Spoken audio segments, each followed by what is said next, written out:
Hai, selamat datang ke podcast Suara Nadi. Kali ini kita bersama dengan saudari Nurly Yusof. Nurly sekarang dia merupakan seorang pegawai komunikasi dan projek di Pusaka, sebuah badan kebudayaan yang berpangkalan di Kuala Lumpur lah. Ya. So pada kali ini saya nak berbual dengan Nurly tentang khusus tentang Nurly, ya, tentang latar belakang Nurly dan kerjaya dia sebagai seorang pegawai kebudayaan yang banyak terlibat dalam program-program program-program kebudayaan yang khususnya kebudayaan tradisional di Kelantan, di Johor, di Selangor dan sebagainya. Tapi saya bertemu Nurly mungkin 2-3 bulan tahun 2023, baru saja berkenalan dengan Nurly. Khususnya mungkin disebabkan Pusaka mungkin. Pusaka menemukan saya dengan Nurly lah, dan saya rasa interesting untuk bercakap dengan saudari Nurly kerana latar belakang dia dengan minat dia dalam bidang kebudayaan sekarang ni. Selamat datang ke Suara Nadi, Nurly. Thank you for having me. Okay, mungkin Nurly boleh ceritakan sikit dulu ya. Berapa lama dah mungkin dekat Pusaka dan so far macam mana perasaan, like excited ke? And then apa yang dah pencapaian mungkin dah dibuat mungkin. Okay. Can I mix English and boleh silakan. Okay, boleh. Okay, I campur-campur sikit lah. Okay, I start dengan Pusaka in July 2023. So how did I know about Pusaka was because I met Eden pada tahun 2020. So 3 years ago. 3 years ago we worked together in The Vibes, the news portal. So I knew that he had, this work that he had going on with Pusaka. But I was previously in HR. I was working in education, and I was working in the HR department. I quit my job, and then I went on a 6 months break. And then Eden approached me and asked me if I want to be a part of his, company, Pusaka. So I decided to explore it. I said, why not? Given a very, very different position in a very different industry that that was not used to before. A little scared, to masuk something with Malaysian, culture and all that stuff. I don't know how I would be blending in, but I was very curious about it. Everything in Pusaka is very new to me, very, very new to me. Yeah. So far it's been, berapa lama? I think July, August, September, October. I think around 5 months, 5 bulan. So far, I memang belajar banyak benda tentang Pusaka and about Malaysian culture. The first week I dekat Pusaka, we travelled to Kelantan, Kota Baru. So traveled to Kelantan, and I think that was just a big eye opener for me. I never been to Kelantan before. I know you're from Kelantan. I've never been to Kelantan before. So going there was definitely a big eye opener. And not just going to Kota Baru, but in the kampung itself to meet the community. It was very, very refreshing for me. Kerja corporate all this while, it's very city-like and the city life and everything. But it was nice to have a change and go to the kampung and sit down with the community and really engage with the community as well, and to see the Mak Yong performance for the first time, the full-on show. I never saw anything with Mak Yong related before, but seeing the Mak Yong show for the first time in the kampung was, I think, just amazing for me. I thought I didn't know something existed in Malaysia. Tapi banyak benda yang dalam masa 5-6 bulan Nurly, first masuk ke Kelantan, and then sekarang saya tahu Nurly sedang buat satu projek konsert Tinariwen, Returns to Malaysia. Which is agak kesuntuk, excited of course saya rasa, and then sangat kesuntukan masa juga, dan tapi berjaya juga untuk pull out. Hopefully berjaya pada dunia. So working with Pusaka mungkin involve travel here and there, meeting community juga. So I think it's interesting. I mean, kenapa I tanya soalan tu sebab I nak kaitkan dengan latar belakang Nurly juga. Sebab mungkin mungkin kebetulan saja mungkin jumpa dengan Edin dekat Petra Group, and then kemudian masuk ke sini, masuk dalam industri yang berbeza mungkin daripada HR, dan kemudian yang saya rasa lagi interesting dekat sini like boleh keluar ke mana-mana, and then jumpa community, belajar banyak benda, belajar community yang mungkin tak pernah kita jumpa pun sebelum ni kan. So I want to relate that to macam latar belakang Nurly yang sebenarnya Nurly bukan dilahirkan di Malaysia. Bukan dilahirkan di Malaysia dan membesar hampir lebih separuh daripada umur Nurly di luar negara. Dan luar negara bukan satu negara tapi 2-3 negara. Basically hidup secara nomad mungkin. 4 tahun sini, 4 tahun negara lain. So cerita sikit mungkin dari mana Nurly, mungkin cerita sikit dari awal, tempat lahir, I guess. Yes, sure. Saya lahir di Rabat, Morocco. That time my dad was a diplomat, Malaysian diplomat. So he worked with the Ministry of Foreign Affairs, Kementerian Luar Negara. So we traveled to each country around 4 years-ish, depending on the country. So before that, my dad was in Australia. Then he went to Saudi. My 2 siblings were born there. Then he moved to Morocco. My older sister was born, and then I was born in Morocco. But when I was 8 months old, we moved to Russia. We moved to Moscow, Russia. So I did spend the first 5 years of my life dekat Russia, in Moscow. And then we moved to Malaysia for around 2.5 years. 2 of my little sisters were born here. So I did live in Malaysia. I was the only one that started in national school, Sekolah Kebangsaan. Of course here lah. Here, over here. So Tadika, not tingkatan. Darjah 1, Darjah 2. So I was the only one that started in local school over here. And then we moved to Hungary, Budapest, Hungary. So that was almost 4 years. I finished primary school dekat Hungary. And then we moved to Qatar. So Qatar was the whole of my secondary school, since from 12 years old till I think I was just turning 18. Also 12 years old you dah masuk sekolah menengah. So I think here kalau umur 12 tahun dan masih darjah 6, I think here. So we are still international school they're a bit earlier. I started school actually quite late, 6 years old, because I went to kindergarten at 6 years old, whereas my siblings went at like 2 or 3. 2 or 3, So I started school quite late. So 12 years old, I was already 11 turning 12, I was already in 7th grade. So finished high school in Qatar. That's when I came to Malaysia at the age of 18. And we were here for 2 years. But I remained here in Malaysia because of studies. So we were here for 2 years. They only sent us back to Malaysia for 2 years. Then my dad's last country that he was sent to was initially Washington, but he decided to decline it because it was too far. I understand. So he went for Singapore instead. And you knew about it, and then you nak pergi sana lah, I think it was exciting, but my dad, I was like, the further the better. It would be nice, right, to travel. But I think my dad was getting old and he couldn't tak larat. He said tak larat. So he said he'd rather have somewhere where he could drive, easily in and out of Malaysia. So they gave him Singapore. So the last 4 years of his job was in Singapore, and after that he retired. So that's a bit of my background. So now, since I was 24, my family's been in Malaysia full time since 2018.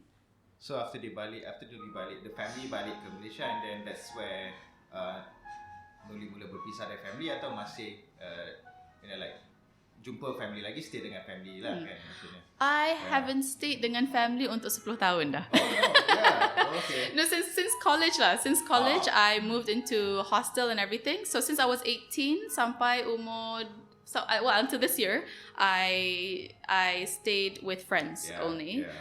But now I'm staying with my 2 little sisters. So I was separated from my family for quite some time, live domestically, separated from my family, but my parents live in a separate home right now. But that's a little bit of my background. So I think around 6 countries total. I berminat nak tanya juga pasal sebab tinggal luar negara selalu 4 tahun sekali, dan balik Malaysia sekejap untuk 2 tahun, and then at least dapat merasakan juga suasana Malaysia pada waktu Nurly masih kecil kan. Tapi most of the time dekat luar negara, dan nak tahu sense of macam kewarganegaraan, like citizenship, do you like macam rasa masa tu like belong to memang of course dalam IC, dalam passport yang Malaysian lah kan, tapi you feel belong to what, macam so first lahir kat Qatar, okay, lahir kat sana, and then which citizenship you feel like the most belong to lah, mungkin lebih kurang I think masa tu lah. Now mungkin you of course like Malaysian. I think growing up I tak pernah rasa non-Malaysian. Honestly, I have always identified myself as Malaysian. As when it comes to nationality, I've always identified myself as Malaysian, and I think we hold such a great responsibility in international school overseas when it comes to International Week. You are just identified. You have to bring the Malaysian flag. We have to bring something from our moms would help us with some kuih, or bring something to school and stuff like that. So I think the nationality wise, the kewarganegaraan and everything has been very prominent since I was young, just Malaysian. A lot of people ask me if I took up a Moroccan citizenship or anything. I think Malaysian. Also memang ada pengalaman like kawan-kawan, not of course kawan-kawan ke, like school or parents memang consider you untuk dapat benefit. I don't think there was a need to take the citizenship. I think Malaysian citizenship is quite strong, so I think there was just no need. Plus my dad pun kerja dengan embassy, so if I take another citizenship, I might I might no longer be Malaysian. So of course I think Malaysian citizenship is pretty strong till now. But no, I never had the confusion whether I'm Malaysian or not, or something like that. I think daripada kecil, my mom has always implemented the Malaysian culture at home as well. Our first language was Bahasa Melayu, even though I'm not so fluent. Even at home, but at the time, even though I'm not so fluent now, but my first language was Bahasa Melayu, funnily enough. Because my mom didn't speak English. And your parents like macam each other cakap Bahasa Melayu? Yes. My dad, before he got this job, dia tak pernah cakap Bahasa English. My mom is from Semenyih, Kampung Pasir. Tak pernah cakap Bahasa English. My dad is from Muar, Johor. Tak pernah cakap Bahasa English until he got this job, So they learned English through us. But our first language was Bahasa Melayu. All of our childhood videos, we were speaking completely in Malay and everything, So my mom always tried to pass on all of these, when it comes to the food, the dancing and everything. She tried to pass on as much as possible that we can take. So by the time I came here, it's not like everything was so foreign. I would say like, okay, the food was not so foreign, like masak lemak, masak, kicap, all this stuff. It's nothing. The food was not foreign to me and everything. I guess sometimes maybe the humor might be different. Those kind of stuff might be different. But the food or the baju and everything, the kebaya and stuff like that, we were all very familiar with it. And my dad working with the embassy, us the kids had a responsibility to kind of like present the country when it came to like diplomatic bazaars, international events and everything. Us the kids, we would be the ones doing tarian, performing all of this stuff, So I think there was no confusion with nationality. So I guess like macam tempat like embassy is a place where you learn Malaysian culture actually. Like even for, untuk I rasa lebih macam it's like embassy punya event, like university punya event. It's very formal. Kan? Like macam kita nak promote that Malaysian culture. So that's at least the place untuk like third culture kid boleh belajar culture yang parents dia asal parents dia lah kan. I did spend program macam tu, like representing your country kan. I think for me because we didn't get to come back to Malaysia a lot. Kita orang tak balik Malaysia like setiap tahun tak. I think my dad was very, very busy as well. So our summer holidays we just stayed in the country doing whatever. But if I can actually count how many times I came back to Malaysia from the age of 0 until 18. So you tak ada kawan Malaysia masa tu kecil umur 1 tahun like kawan-kawan yang duduk embassy, pekerja-pekerja. We would have those friends, just that. But depending on the country, let's say masa dekat Hungary, it was like there was barely anyone in the embassy. Only like 3 families maybe. And sometimes each of us would go to different schools. But I think Qatar was the most. Qatar and Moscow had the most Malaysians. So all our friends were Malaysians. Yeah. You know, they might be part of the embassy, but maybe they're working there. Yeah. Russia, there's a lot of medical students. Yeah, I tak tahu like macam kalau sekarang I think it's untuk umur I like you know sekarang it's tak senang untuk like belajar bahasa baru I guess like you know untuk like kanak-kanak I think so it's easier to pick up. Pick up language yang baru. So I think that's one thing yang juga I rasa interesting untuk you know being someone yang travel masa kecil lagi and then how difficult you know like untuk you pick up new language juga masa tu like parents you know bahasa Melayu and then dekat school mungkin like bahasa Inggeris and then kemudian dekat embassy ada mix lagi orang campur so I don't know like masa tu do you really care about like macam ada differentiation sangat ke dengan bahasa I think or it's just like macam I think you know, like you know one article I read about third culture kids and it's quite true when I read this article and it said like they compared it to we're kind of like undercover immigrant children. Okay. Survival mode. Yeah. So to survive, you do whatever. You know what I mean? Especially when it comes to communication. And then when I heard that concept, I thought that is quite interesting. You know, quite an interesting comparison. You know, because people would think macam like, oh, duduk luar negeri mesti glamour, mesti this. It's really not. It's really, really not. You know what I mean? I think rich in exposure. Yeah. You know, but I think the struggles are there. Yeah. The struggles are really there. Yeah. Mentally. And I think this is what a lot of people don't really think about because you are raised with the concept where, you know, for me, my point of view and from my friends as well that I interview also, that I ask questions and everything, it's like, you know, we're raised with the concept of, you know, everything is temporary. Yeah. I come to this country, I know I will leave. My friends here won't be forever. Yeah. So learn the language, you know, make friends and everything. If they last, they last. Yeah, you know what I mean? So it's like macam. So when it comes to languages, you have no choice but just to push yourself to just learn. So for me, when I first moved to Russia, I was a baby. You know, I have no memory of the first 2 years of my life, but my mom said it was pretty difficult to get Russia because the Soviet war and everything, right? So, and she said the first apartment we were put into was, quite an old apartment before we moved to our new one.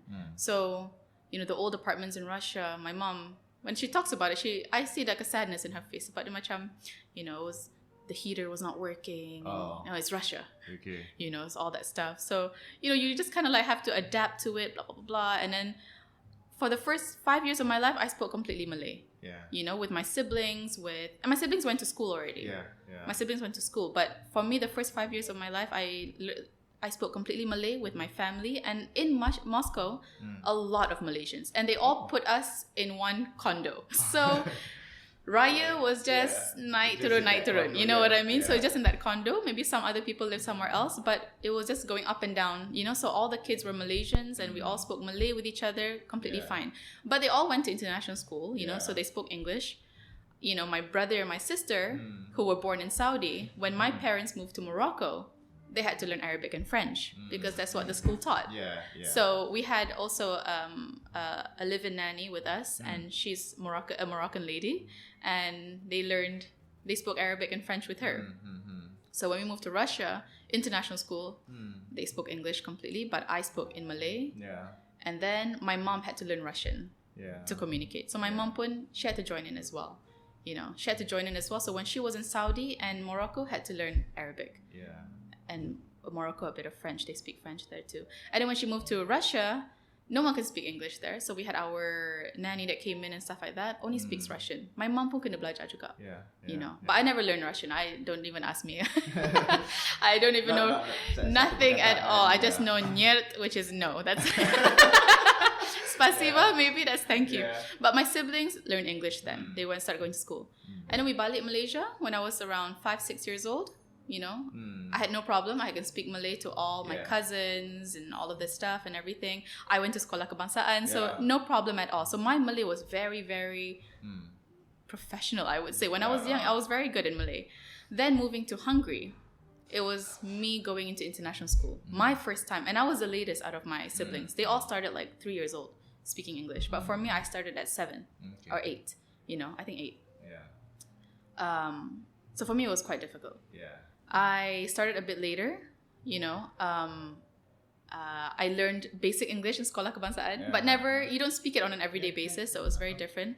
So my dad, to make me learn English, to encourage me to learn English, he technically banned Malay for me for quite some time. Okay. To make me perfect in English. So pronunciation, reading, conversation, everything. So dia dengan you tak cakap dalam bahasa. He will try. He will still try and everything. We still speak Malay at home, communication and everything. We'll still speak Malay at home. But, that's when so many books were given to me. He would sit down with me, read the book, read this book. He would buy me. And I remember before moving to Hungary. Like literature? It was just, I was 8 years old, So I remember before we left to Hungary, I was 7 or 8. 7 turning 8 at the time. Yeah. Before we left Hungary, my dad brought me to Kinokuniya. Oh, okay. Yeah. KLCC. I forgot about this memory. I just remembered it now. But he brought me to Kinokuniya and then he said, only pick English books. Okay. And you read this before you start school in January. So I remember picking out fairy tales, Cinderella, whatever books that I liked, all these princesses, some fiction, non-fiction, all this stuff and everything. So I just picked out any books and he said, okay, start reading from now. And then he told my older siblings, teach her how to read. All that stuff, how to pronounce. It's quite keras juga, like the way because he didn't want me to struggle in school. Because everything is in English. Math, science, everything is in English. So he asked my siblings to go through it, sit down with me and go through with me how to pronounce this, all of this stuff and everything. So that was a bit of training before starting school. So when I started school, it was difficult. I remember barely understanding anything, but I think Malaysia is quite blessed because we're quite multicultural here and quite bilingual here as well. So eventually, because I was a kid, I picked up very, very fast. I like that when you mention about macam bila duduk dekat luar and then I boleh bayangkan lah macam jadi anak seorang diplomats and then nature hidup dekat luar, which is macam Nurly cakap tadi. Kita tahu lepas 4 tahun, of course kita akan keluar. So, that temporary. Temporary, right? That temporariness tu macam it limits everything juga. Like dia akan effect kepada, I guess, I don't know, this is my thinking, like effect kepada ruang dan not just belongingness tapi benda yang you milik sebagai masa kecil-kecil. I was thinking about question of to ask you kan. Sebagai kanak-kanak saya biasanya ada toys kan dekat rumah. So there's like macam your parents limit you untuk benda-benda macam tu kan.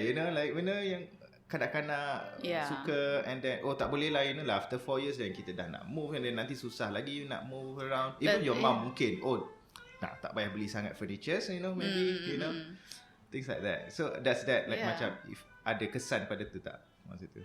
Tak ada, like no one's ever asked me that question, but you know what, thinking about it now, okay, furniture, we never really bring furniture around us. Usually the house they provide dah datang dengan semua tu. But I think when it comes to macam mainan, Barbie, all this stuff, I think it was fine so far. My memory of like kita orang bila pindah semua benda masuk kotak, you know what I mean, like we just bring everything. And plus my mom, if you go to our house now, my parents' house is like a bit like a museum. Sebab my mom, she likes to collect, the carpets and then the plates and this and this and this, whatever, you know what I mean. And when they have like diplomatic bazaars there, they sell something from their country. So my mom collects all this stuff. So rumah kita orang sekarang memang macam a bit of a museum. So I think bringing stuff like that around has become very sentimental to me. But I think when it comes to friends, it's very difficult.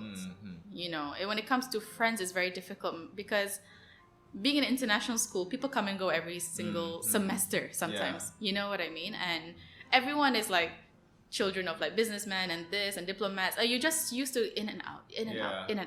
It's so rare to see someone, I've known Din since kindergarten and we're still in high school now. It's so rare to hear that.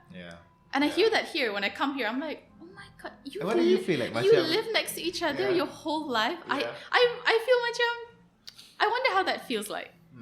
You know what I mean? And if someone goes, this is my house daripada kecil, I lahir kat rumah ni. I'm like, so dia memberi you know, so the kesan kepada attachment, tu, the attachment macam for yeah. me, I've learned to not attach myself to items not so much, except if it means something so strong. I'm quite sentimental as well, you know, like macam some stuff I see of my mom, like this baju she wants to throw or whatever, but I'm like, you know, that looks very Russian. I like it. And for me, it brings a lot of memories because I always see my mom wearing that baju when I was a kid. So I want to keep it. I took it from her. Yeah. You know, all this little stuff that brings like a good nostalgic memory for me that makes me feel cozy when I look at it. Yeah. Because for me, I cannot be in that place. I need an item to keep that. Yeah. You know what I mean? Yeah. Sometimes a cup. Yeah. A cup or something like that. I'm quite sentimental with this kind of stuff. I refuse to throw that cup because for me, that's what I have of that country. Yeah. Because when I walk into the kitchen and I see that cup on my dining table when I was 4, I don't have that house anymore. Yeah. But I do have that cup with me. Yeah. You know, so I attach myself to certain things, but when it comes to like emotions, I try to control it a little bit. I realize. Yeah. Because especially when it comes to friends, because I meet this one friend. 3 years later, I gotta say bye. And I just know it the moment I step into that school. Yeah. You know what I mean? Yeah. And the thought of, will we keep in touch? Will we, you know, will we be friends forever again? You know what I mean? Well, as a kid, you want this so BF. you selalu tanya that soalan tu pada orang or like your friends, like, I don't know, or is it like, of course I think it's important lah, but knowing that you are, you know, moving around all the time macam tu. So yeah, I faham apa yang you cakap, like macam I think I've always craved that when I was younger. I Yeah. think not so much now, but I think when I was growing up, I used to get hurt if let's say my friends from Hungary, right? And I would have them on social media or something. So that time, MySpace was just coming up and Facebook just started, and I would have them, and then I would try to keep in touch. Hey, how are you? And I'll send them long messages and everything. And when it dies off, I get so sad. You know, I get really, really sad, and I'm just like, I guess that's the end of that. You know what I mean? So I always try to keep the relationship going with people. But I think this only came to a realization to me, I think a few years back.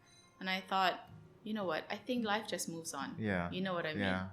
Like I cannot live in the past forever. Like I think I've always craved that permanent connection with someone. You know what I mean? That permanent connection with someone, like, oh, I've known this person for so long, blah, blah, blah. But it's not that I don't have it. I do have it, you know, with just a number of people that I still keep in touch with, and we still talk and this and that and everything. No, I don't know, like macam the core things yang I rasa point yang you cakap tadi tentang attachment, I think, right? You know, either benda tu dalam bentuk Barbie dolls ataupun, you know, mainan apa-apa, and then even sebagai you know, attachment dengan kawan as well. So I don't know, untuk I rasa selepas 20 tahun baru I rasa I belajar tentang, you know, I think after 25 years lah mungkin I rasa attachment, you know, I kena biar lepaskan attachment mungkin, so that you don't feel hurt. I mean, I do feel juga sometimes, like for example kawan, you know, kawan 10 tahun and after that tak jumpa, and then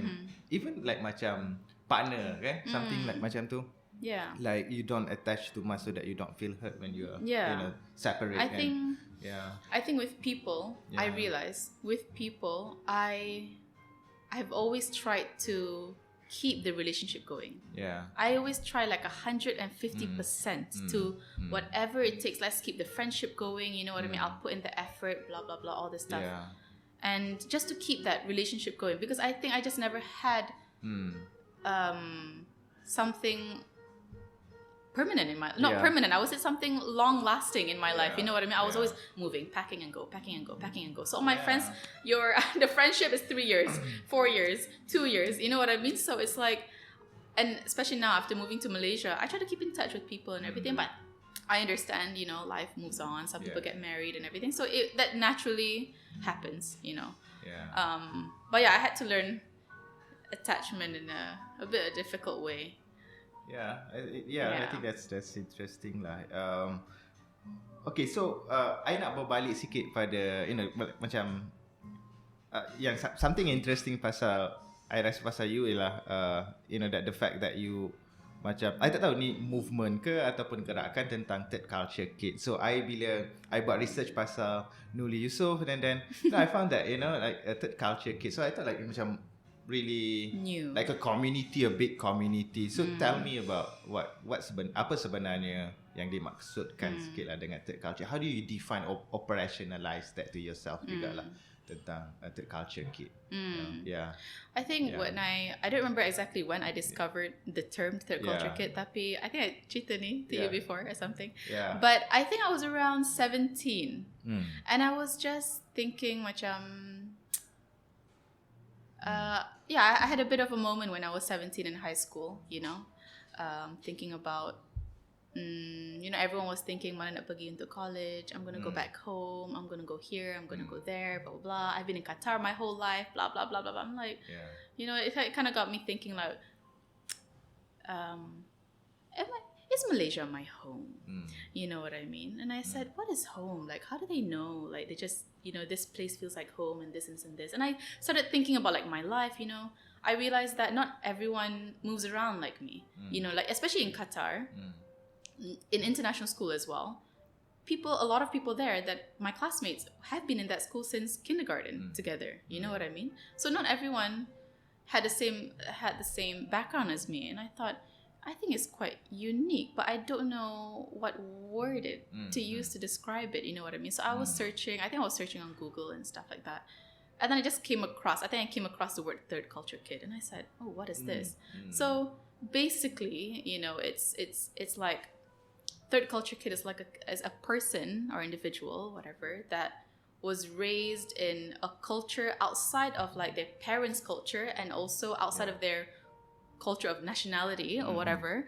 So the first culture is like your parents' culture. The second culture refers to the culture of the country you live in. And the third culture is basically just like a combination of all the other cultures that is, mixed in your upbringing, in your developmental years, So it could be children of diplomats, which is a lot of them. It could be children of military kids, businessmen, and anything. So it's a big community, but at the same time it's very small. You know what I mean? And when I came across that word, I thought that is quite interesting. And I said, because there's not a lot of people that I met that I could really like talk to and then understand like, the emotional side, and then the, like he said, like the attachment, and then, all of this stuff. So there's not a lot of people that I could speak to like that, except for just a number of people, And I realized those people that I can really connect with and ask them these questions, and when I share my personal stories and everything, they feel the same way. And then I ask them about their background, and we all kind of have the same background, And so basically third culture kid is that. It's like a combination of like your parents' country and the country that you're born in, and then a combination of all the other countries that you have lived in, so all of that. I tertanya. Okay.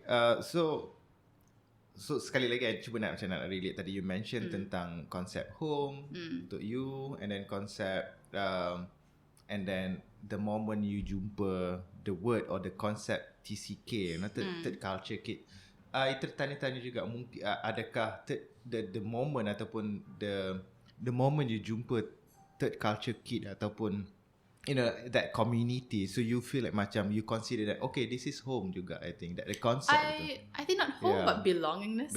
Yeah. I think that concept of belongingness, I felt like, oh, there are people like me. You know what I mean? I thought, there are kids like me as well. You know what I mean? But of course at that time there was no like Facebook community, all of this stuff right going on. So if you meet the person, that's it, through connections or whatever. But I did feel like a sense of calm knowing like, oh, you know what, there is something that I can read about and everything and yada yada, all this stuff. And I decided to study psychology in university, and I knew from the first year I did psychology, I wanted to do something about third culture kids. I really wanted to, and I had some friends that I wanted to interview. So I did my studies, my research, my final year project on third culture kids. And it was basically the experience of Malaysian third culture kids coming back to Malaysia. So I asked about basically researching about yourself. But I wanted to know from other people's point of view as well. Does everyone have the same story? Does everyone go through the same emotion, or is it just me? You know what I mean? And I did find the concept of home and belongingness quite similar with some said. I asked like, what is home to you? some took a bit of time to answer. And it's like, I think home is like where my family is. If my family is in Brunei, that's home. If my family is in Ireland, that's home. You know, when I say I'm gonna go back home, because when my parents were staying in Singapore and I'm like, you know, traveling back and forth for college, I said I'm gonna go back home. They go like, oh, what's your parents? I said Singapore. Or they're like, oh, you orang Singapore. I'm like, no, but my parents live there. And they were like, oh, Singapore lah tu. You know, so I'm like, no, but never mind. You know what I mean? So there's like, some is like, home is where the family is.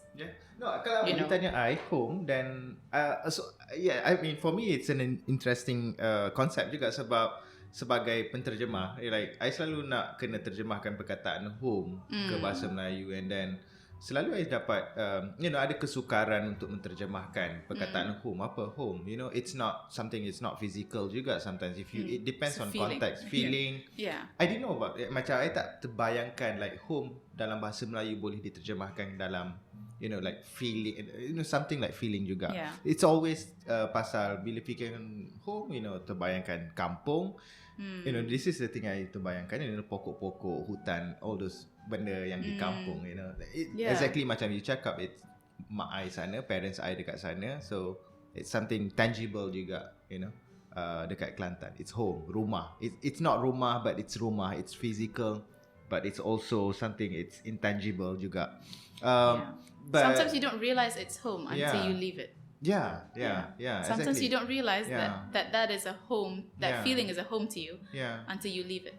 I mean, in your conversation you mentioned that to you it's home is some kind of nostalgia as well, and that's for me, I think it's a new thing for me, like, you know, it kind of like realization. I think it's interesting, and when you define home as a nostalgia, something that gives me that you don't want to actually attach dengan benda-benda tangible, because you are afraid of losing it, and then you put home as something yang it's imaginable. I think it's something yang dalam, you know, nostalgia lah, you know, like kenangan, memory, ingatan, like that. So I think it's interesting sebab for me semua home adalah kediam. It's not kediaman juga dalam bahasa Melayu. I think home, it's kediaman is rumah tempat you tinggal, like that. So I tak tahu macam mana. For I think me, there's a physical context of home, physical juga lah kot. but there's that emotional context of home as well. For me, home, you know, like I mentioned to you before in our previous conversation, it's like a form of nostalgia for me.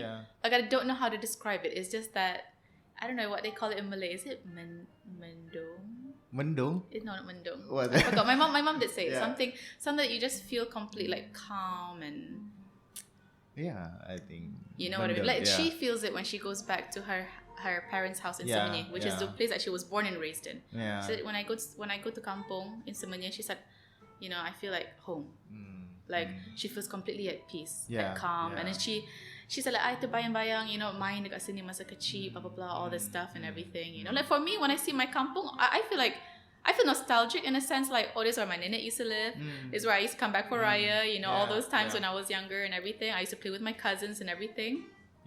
But certain places I do feel nostalgic with, and I don't know, till this day I'm just like, is that like, you know, that homey feeling and everything? It's like this earlier this year when I took my 6 months break, I visited my sister in Brussels. You know, and for me, when I was flying over Europe, looking down at all the city lights and everything, and I landed in Brussels and everything, and passed immigration, yada yada, and then I went outside and I felt the cold, and something about the smell of the cold weather. I just closed my eyes and I thought, oh my God, I have not smelled this since I was so young, you know. And I felt nostalgic. And that was part of my home. I might have no memory of Morocco, but Russia, Did 5 years. Like, I felt very emotional. Honestly, the first 2 weeks of being in Brussels was quite emotional for me. I felt like a kid again.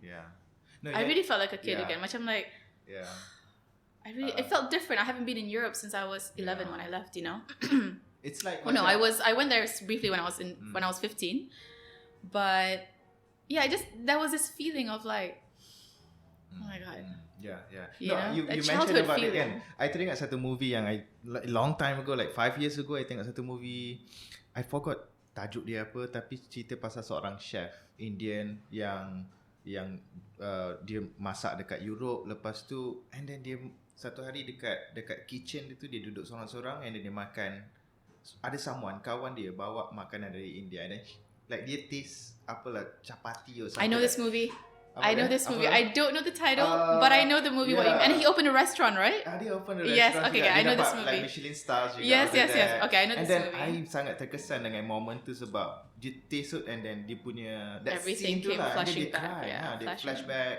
Dia pun menangis macam tu. Yeah. So I think it's like macam makan, when kalau I tak boleh nak relate tu, I mungkin boleh relate. Okay, makan nasi kerabu or something like that. Like something you have not tasted, that brings you back to I your do childhood. that when I was in Penang, like macam once a week I pergi pasar malam beli nasi kerabu. And then it's just I just thought of my mum je usually. Macam tu. So macam feeling makan, I think the smell, I think so the you music can, sometimes. with food as well. Music as well. For me, the smell of the cold, something about it. And I remember as a kid, I loved the smell of the cold. Because I used to always I spent the first 5-6 years of my life in Russia. And Russia is like, I had to, swim through the snow. That's how cold it was. And then my 2 years in Malaysia, lepas tu 4 years dekat Hungary. We had 4 seasons there, but still there was the winter there and everything. So for me, winter is something so nostalgic to me.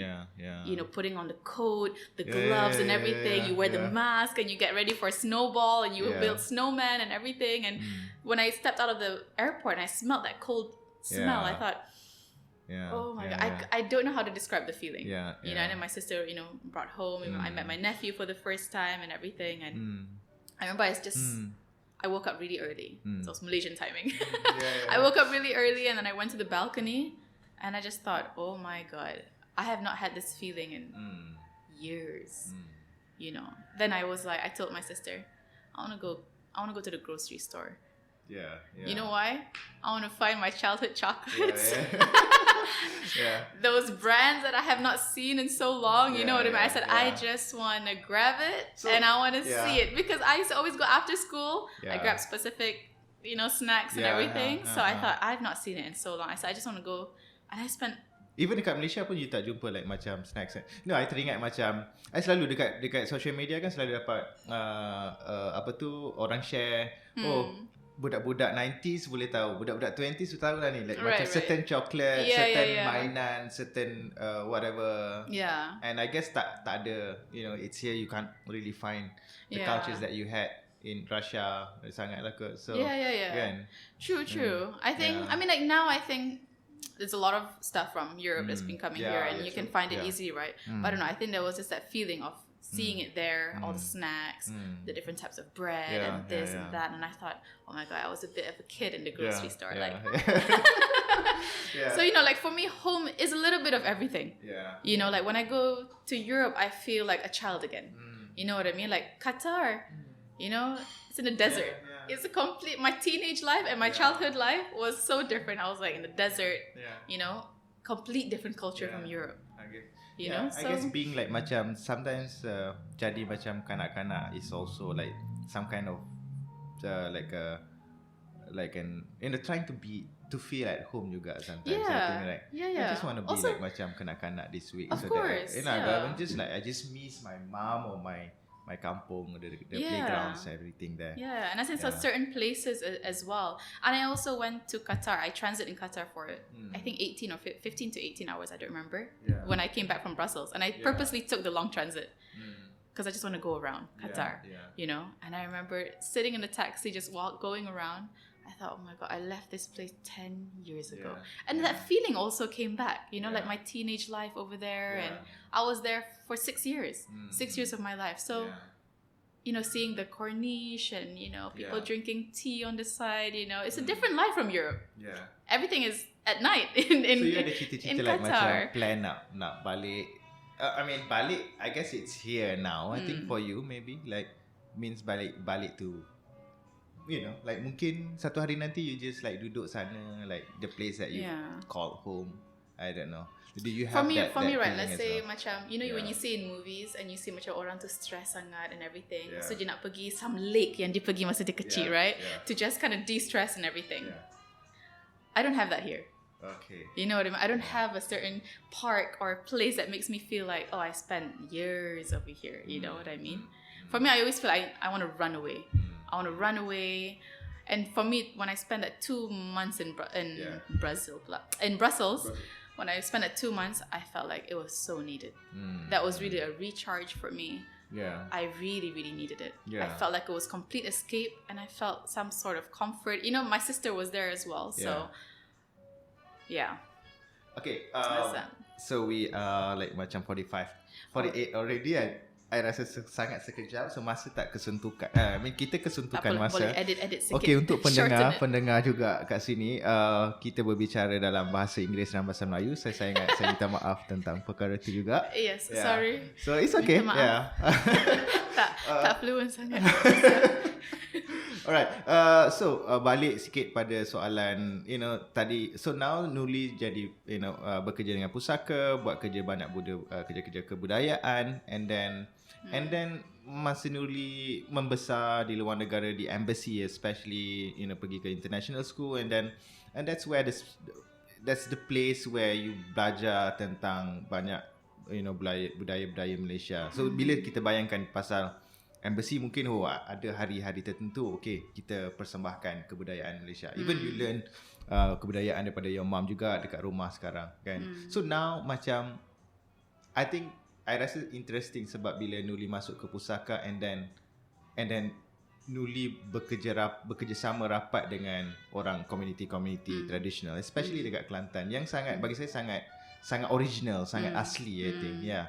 Compare to yang macam kita tengok dekat luar kampung, kan, like datang KL bersama, like macam yang sangat formal lah, JKKN kind of performance, kan. So you rasa macam it is a good way of entering or returning back to Malaysia, or understanding the culture juga through melalui budaya ni lah, masuk melalui budaya ni. Yeah. So I tak tahu your pandangan I rasa tentang tu. when I was living overseas, I belajar pasal Malaysia a lot. I used to spend a lot of time in the Malaysian embassy, in the library of the Malaysian embassy. So a lot of things in the Malaysian embassy, buku-buku tourism semua, So if I'm curious about like national costumes or whatever, I would open up those books. But I understand, everything has been very commercialized and everything. But since working with pusaka and going to the communities in Kelantan and everything, and I think it was very, very in depth that I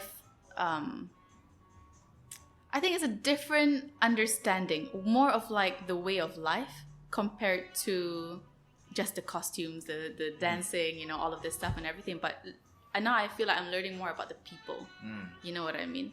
The warmth of the Malaysian people, of these communities, orang dekat kampung and stuff. And I feel a bit, and also I've been exposed to, my dad is orang Jawa. Okay. Yeah. So my dad is orang Jawa. He speaks Javanese, You check out that? Tak. Yeah.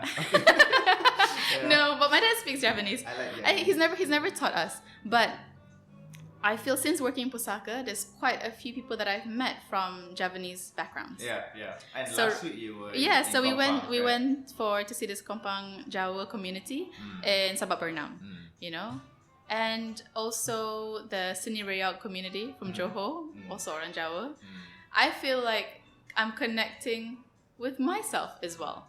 Okay. You know what I mean? And I was not really exposed to the Javanese community growing up, other than what I know from my father's side. But that's it. My aunties and my uncles and my cousins. Yeah. That's all. Yeah. But to see people outside of my family, seeing the Pak Badrun with the Kompang Jawa and meeting all these uncles, and I thought, oh my God, they're very similar to my uncles, and I didn't know anyone else other than my uncles and my aunties and everything.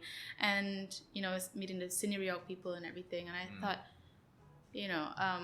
I was picking up their way of like, the way they speak, their body language, how they are as people, and I found so many similarities with like my dad, his siblings, and some of my cousins and stuff like that. So I felt like I'm reconnecting with my roots in a way, and I find it quite beautiful because I never had the opportunity to, be exposed to these communities. And working in offices and everything, you don't really you don't really travel to meet all these people and all the communities unless you know a person of a person and stuff like that. Office saja sebab I think it's KL, I think city urban settings. I think I mean you are here KL Malaysia, but still I think it's very cosmopolitan. I think so you see different cultures already, right?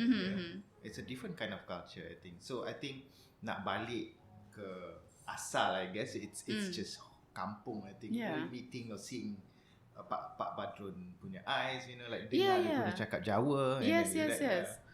They all ask me cakap Jawa tak? I said tak. Sorry to disappoint, tapi Melayu saja.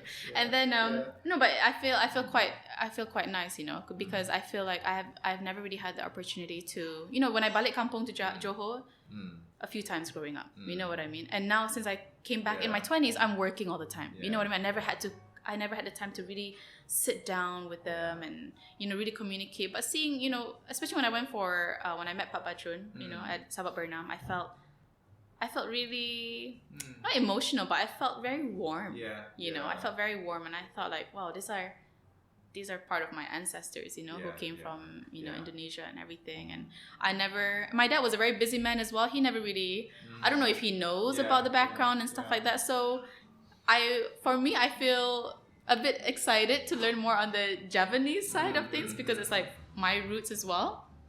The Kelantan side is something very new to me, something very new to me, learn to kecik Kelate. A little bit. I'll get there someday. But yeah, it's that's why I say it's a very eye-opening experience with Pusaka. Not just, the projects are very interesting for me. It's not, it's very different than corporate projects that I've done before, and I'm meeting so many different people in the past 5 months. I honestly feel like I've been in Pusaka for longer than 5 months, because I've met so many different people, so many exposures. We're dealing with like the embassies and with the communities, everyone from here to here, everything, so it's very eye-opening. I'm still processing, digesting everything and learning along the way. Sometimes when we're working on a project, we have to write like a press release or write a proposal. While writing the proposal as well, I'm still learning at the same time. I'm like, let me do some research about Kuda Kepang, or let me do some research about Mak Yong and the behind it, what's the story behind it. And when Pauline's, when we had the Pentasani Dataran Merdeka, when Pauline was talking about it, I'm also listening. I'm like, interesting. I was very new at the time as well, but I feel like there's always something that you can learn, and it's a Malaysia that I was not exposed to growing up. And it kind of made me appreciate where my parents come from. My dad grew up by the sea in Muar, and when we go back to Johor, it's really at the kampung area. Like my auntie lives in the kampung area, you know what I mean? You don't even hear cars, so, and it makes me really appreciate to sit down with the community and get question before we end the conversation. Yes. Do you still feel like macam nomads lagi sekarang, like tak kekal, even though you duduk KL, mungkin after 5 years you move keluar, or you work here, mungkin after ada certain times yang you rasa you nak explore benda lain, so I don't know. Internally, yes. I do feel macam I mean, I assume you macam hidup nomads lah, like macam kesana kesini. Now macam I know. Recently, someone started calling me a nomad because I always pindah rumah. I couldn't. I was staying I went to university in Trust. I was there for 4 years. In that 4 years, I moved house like 3 times. And then when I moved to Bukit Jalil, I lived in Bukit Jalil for 6 years after that. I moved house also 3 times. I don't know why. I just want to skip. I just until I find that peace, and I don't know how to. You're restless, right? I feel much restless until I find that peace. So someone called me like a nomad. You're not moving countries right now, but you're moving houses a lot. You know what I mean? Macam, I just when the house doesn't feel like peace, I cannot stay still. Sometimes I don't know if it's the feng shui of the house or whatever, but I feel like if I don't feel settled, I need to move. I need to move. But am I open to relocating to another country and everything? I am. Honestly, I don't mind wherever life takes me, opportunities and stuff like that. But I'm always eager to, learn about new countries. I think it's really good, especially I mean, even if you're an adult now, Yeah. I think it's easier to move around as an adult compared to when you're a child, because in your developmental years, you want to create that bond with people, that attachment, and the comfort and stuff like that. But I think it's better to move around when you're an adult, so that you're more mentally stronger, I would say, to I rasa macam like struggling juga. Either nak settle down or tak settle down. I think like macam KL, it's just temporary juga untuk I, but selalu rasa macam okay, let's just settle here for 1 or 2 years. One question, last question. So you mentioned you study psychology and you did research. Your final year dissertation was on TCK, and then any new project that you're thinking of, like combining your background, your education backgrounds on psychology with I guess like this traditional community, the arts. I don't know. Like, are you thinking of doing something project? I haven't thought about anything yet, but something did come to mind while I was in Sarawak a few weeks ago when I was So when we were visiting, going for Nadine Rhapsody's music video preview. I did get into conversation with Pauline, and I was thinking about because the communities, I realize, especially with Mak Yong and all this stuff, there's a lot of healing that comes with it, through the dancing and the singing, and some of it is very emotional. Especially when I watch Mak Yong, I saw some of them. It's very emotional. It's a bit of everything, a bit of comedy, a bit of this and dancing, da da da da da. So I'm like, in the end, everyone gets up, everyone's dancing all together. And I realized that with Main Putri as well. They do all this. It's a healing process, and then especially when we had our Panggung Pusaka and the go down.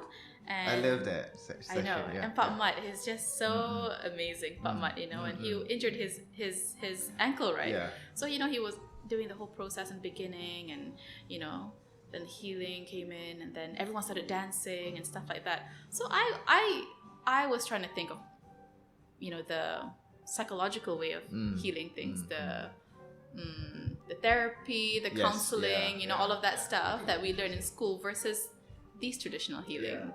So I was talking to Pauline about the comparison of this, because I personally, when 2020, I did go through some stuff that I, was trying to process things naturally as possible. I felt I didn't want to talk to like a therapist and stuff like that. But I know I have that, a few of my friends are counselors now. They're therapists, clinical psychologists and everything. And it's quite interesting to see that part of healing versus these traditional customs of healing, where you are dancing and with the community. There's that energy, there's a difference in that energy, but then there's a different energy when it comes to you one-on-one with the counselor. There's a different kind of healing. So I do want to explore that, like, because I've gone through, I guess I've seen both personally. You know what I mean? I've seen both personally, like doing, when I was in my counseling, a psychology degree, I've seen that part of it, and hearing from my friends till now, and I still have quite a few psychologist friends and everything, and then now seeing this part of healing. It's quite the traditional way and the modern way of I the think healing it's an process. interesting project to explore, I guess. And then banyak, I guess. Boleh jumpa Kelantan, Terengganu, different kind of quite interesting ritual, healing ritual, I think. And I'm thinking which one is more effective.